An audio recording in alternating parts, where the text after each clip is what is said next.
Okay, so this is just going to be a short video because I've actually been playing with it offline, not on a video. And just to show, like, this is cool. This is the first time now I do video with any sort of like actual visuals. And this is just a simple little test I brought in. It's nice because it gives me a patch of grass, kind of grounds the scene a little bit. Now, in order for me to do this, I had to resize the scale of the characters and things because I had realized when I first started prototyping it, I made them really small because I made the tiles really small because I was thinking of putting 3 tiles for one character, like one in the center and a circle around, so that each character could have multiple tiles. And it was a few reasons for that. I was thinking of being able to make the characters just move over a half a tile of their length, like a little bit, and have more granular control over their positioning on the board, which I could still do. And I also was thinking of using these tile distances and these triangles that they created as a procedural way to generate meshes, and I'd have a bunch of these triangles in more detail to be able to have like the generating of the like patches of grass and stuff like that, but having more detail in that. So it was going to be kind of like a twofold thing where I kind of use the system for generating various different kind of like noise maps, and those noise maps would be more granular, and I would be able to use those maps to be able to like sort of like drive the placement of various different environmental art assets. So that's why I made them smaller, but because it kind of didn't really work out for this quick test, and I could still go back to that, what I wanted to do was make them the same size as they were before. So this looks really cool. I also made it so that the tiles are hidden until I absolutely need to see their positioning. So what I did offline was normally you'd see all the tiles all the time like before, but that was really killing my frame rate, and I did need to be able to see the tiles through mesh because the tiles were underneath the grass and I couldn't see them. So I made them sort of like always draw in the render passes, but that was really killing my frame rate. I have to do it differently because there's a way to do it on like GPU instancing, and I wasn't setting that up, so they really are not being rendered correctly right now.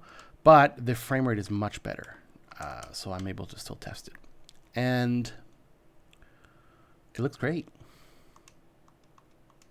You know, now I don't have the path there anymore, and the line is I'm still working on that line. I haven't updated how to make that line work well yet. That was still a partial test that I have not completed. But this looks great, you know? Really, really good.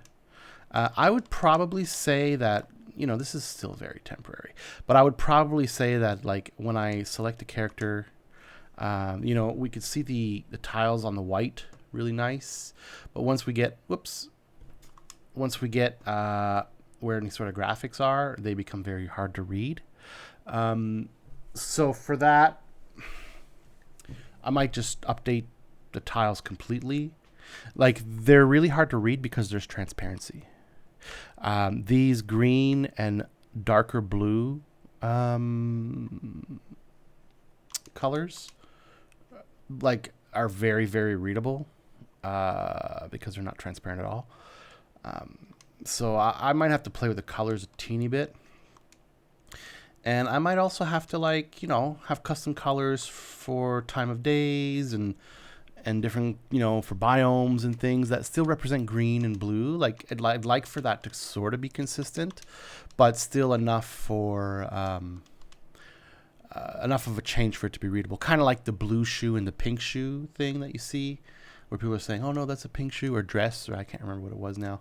The colors still work, but they actually are different, better, but more readable. So yeah, that's cool. I think it looks great. I really, really do. The grass is super awesome. Like I said, it grounds it. and I'll be able to continue prototyping. No problem, you know. I think what I'll do now is I'll keep at it.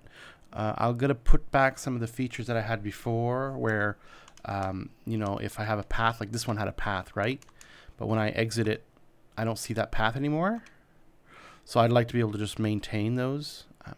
The reason why they're not maintained is because I'm hiding the hex now. All the hexes are hidden for frame rate issues.